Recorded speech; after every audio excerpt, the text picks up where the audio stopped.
নওশাদ সিদ্দিক গ্রেফতার হয়েছে হক কথা বলার কারণে। যারা মুসলমানদের এমএলএ সেজে বসে আছে, মুসলমানদের ঠিকা নিয়ে বসে আছে, একটাও কেস করলো না। সর্বপ্রথম যিনি কেস করেছেন আমাদের ভাঙড়ের এমএলএ নওশাদ সিদ্দিক।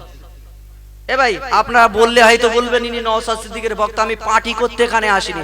যিনি প্রথম এফআইআর করেছে তার নামটা করতে হবে না, হবে না। আমি রাজনীতি বুঝি না, আমি একটাই বুঝি যে কোরআনের উপরে যে অপমান করলো তার বিরুদ্ধে যিনি প্রথম আগিয়ে যাবে তার নামটা বলা কি আমার অপরাধ? তুমি মুসলমানদের ঠিকা নিয়ে বসে আছো, তোমার কি দরদির? একটা মেয়েকে বলেছে আতা গাছে পাতানি, তার নামে টপ করে কেস ঠুকে দিলে। আর আজকে কোরআন নিয়ে যে অপমান করলো, কোরআনকে মিথ্যা অপমান করলো, তোমার বুকে একটুকুনি কাঁপুনি ধরলো না? তোমার এফআইআর কোথায়? এই আমরা এফআইআর করেছি, ইমামরা মিলে ভাঙড় থানায়, কাশীপুর থানায় আমরা এফআইআর করেছি। তোমরা কোথায়? মুসলমানদের ঠিকা নিয়ে ফুরফুরা শরীফে বসে আছে, তার জমান এখন টেপ মারা বন্ধ। ওদিকে সেই লম্বা লম্বা দাড়ি, বদমায়েশের দাড়ি নিয়ে আমি ক্রিটিসাইজ করব না, ওটা ইসলামে ভুল। কারণ তিনি তো বলেছিলেন আমি মুসলমানদের এই করব তাই করব। সেই সিদ্দিকুল্লাহ চৌধুরী তার মুখে কেন কুলুপ? তিনি কেন এফআইআর করলেন না?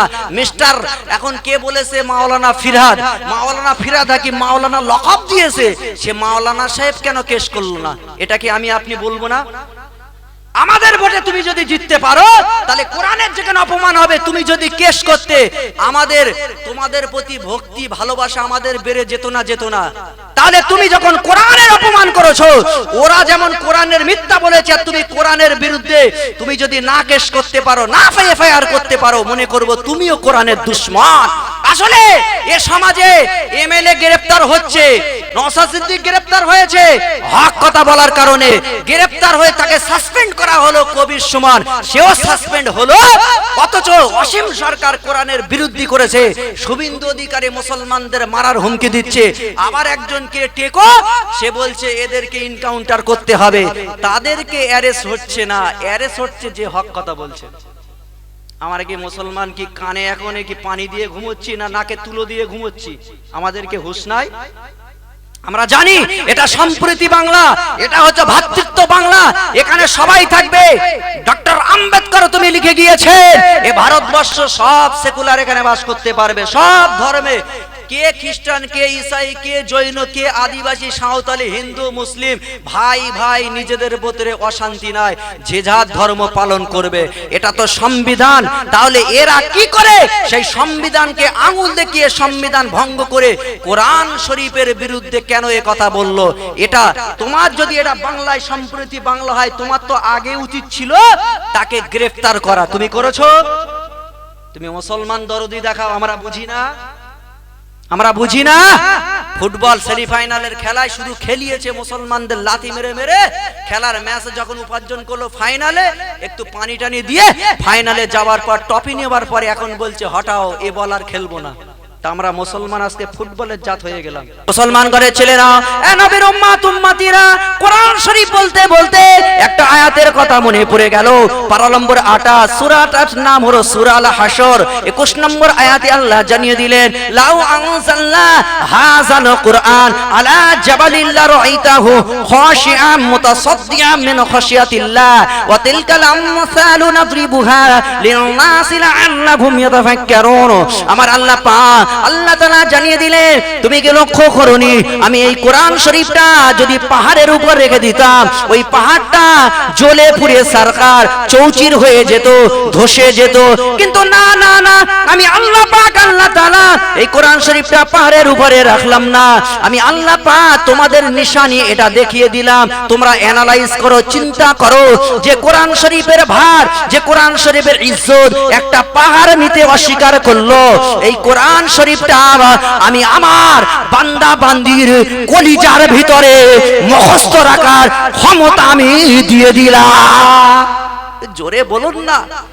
মুসলমানেরা শুনে রেখে দাও, তৎকালীন সময় ইংরেজ বলেছিলেন তামাম কোরআন শরীফগুলো সব জ্বালিয়ে পুড়িয়ে শেষ করে দেব।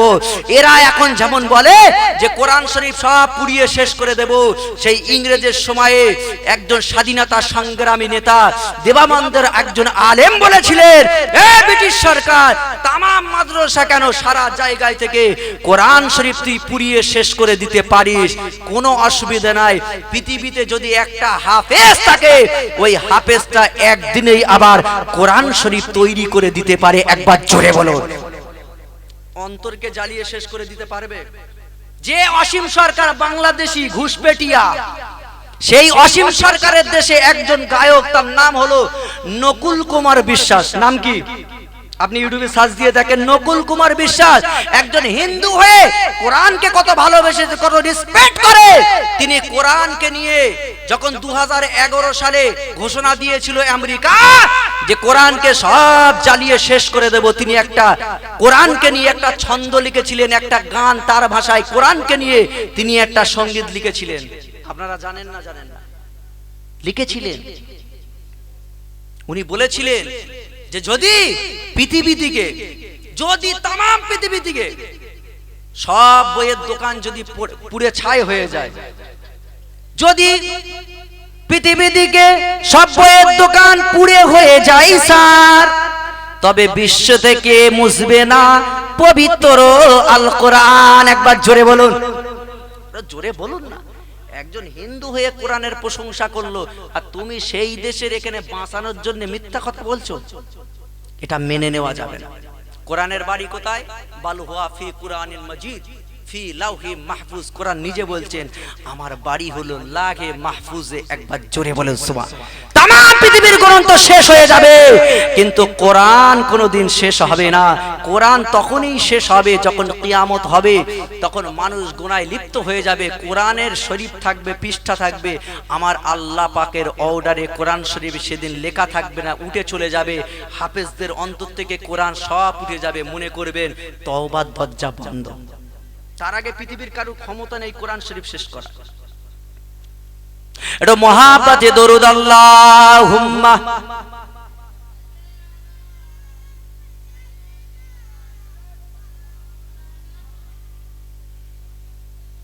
ওয়ালা আলি। আরো মহাব্বতে দরুদ আল্লাহুম্মা সাল্লি আলা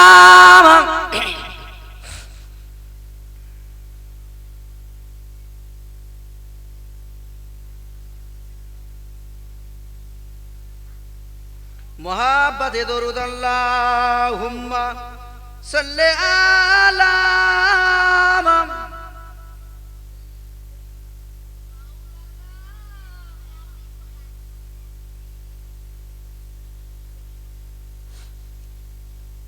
या नबी नजर करम फरमाना, या रसूल नजर करम फरमाना, ए हसनैन के नाना, ए हसनैन के नाना, ए हसनैन के नाना, ए हसनैन के नाना, या रसूल नजर करम फरमाना, या नबी नजर करम फरमाना, ए हसनैन के नाना, ए हसनैन के नाना, ए हसनैन के नाना,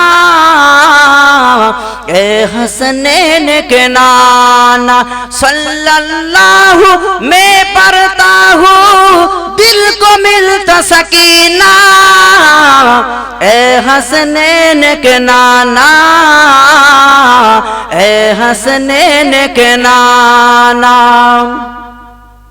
কোরআনে এত নবীজির শান, মুসলমান দেখো না, ইমানদার দিবানা, যেতে চাই সোনার মদিনা, ইমানদার দিবানা,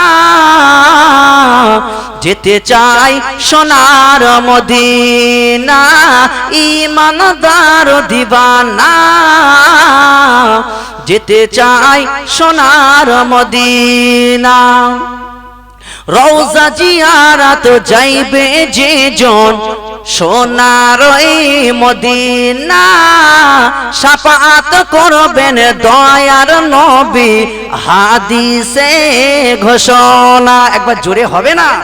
আমার নবী বললেন, আকায়ে মাওলা, যারা আমার রওজা জিয়ারত আসবে, আমি রাসূলুল্লাহ কিয়ামতের ময়দানে তার সুপারিশ শাফাআত করে আমার সঙ্গে জান্নাতে নিয়ে যাব। একবার জোরে বলো। রওজা জিয়ারত করতে যে জন যাবে সোনার মদিনা, শাফাআত করবেন দয়ার নবী হাদিসে ঘোষণা। তাই তো আসি, তাই তো আসি, সুযোগ হলে দেরি আর করে না। তাই তো আসি, সুযোগ হলে দেরি আর করে না। ঈমানদার দিবানা যেতে চাই সোনার মদিনা, ঈমানদার দিবানা যেতে চাই সোনার মদিনা। খয়বারের প্রান্তে আলীর কোলে নবী সাইয়েদেনা, আসরের নামাজ কাজা হয়ে যায়, নবীকে জাগায় না। জোরে হবে না? আরো জোরে হবে না? নারে তাকবীর! আমার নবী খয়বারের প্রান্তরে ক্লান্ত অবস্থায় হযরতে আলীর কোলে মাথা মোবারক দিয়ে রাসূলুল্লাহ বিশ্রাম নিচ্ছেন।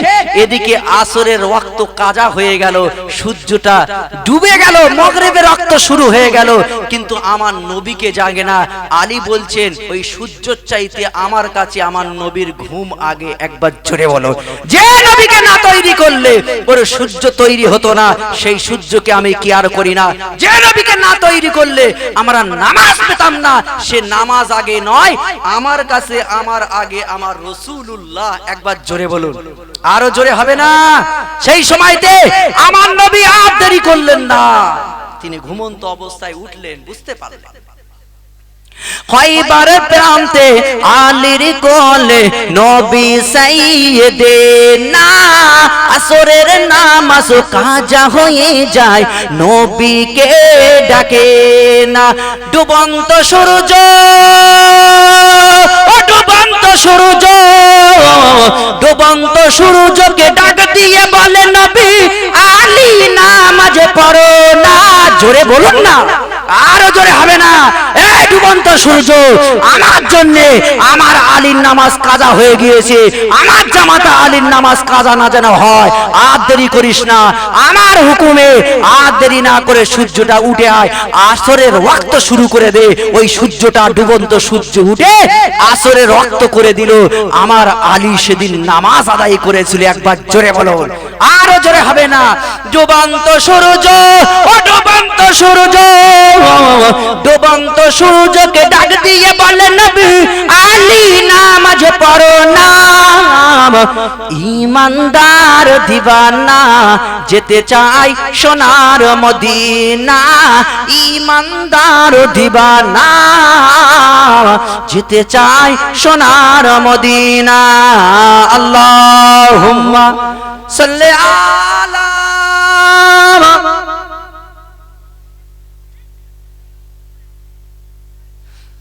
ওয়াইলা আলি।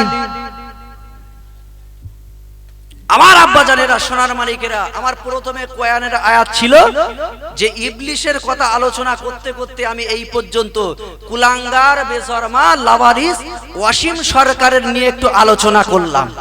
ভাই, আপনাদের রাগ হয়েছে? ওয়াসিম সরকার কি জিনিস আমাদের জানা দরকার না? আমাদের তো কোরআনের উপর আঘাত এনেছে, মানে মুসলমানদের দিলে আঘাত এনেছে না আনেনি? আর কিছু নেতা, মুসলমান নেতা সেজে বসে আছে, নাকে তেল দিয়ে ঘুমোচ্ছে। নাকে কি দিয়ে ঘুমোচ্ছে? তেল দিয়ে ঘুমোচ্ছে। কোরআনের উপরে কোনো অসুবিধা নেই, আমার গদি মাসলে হলো।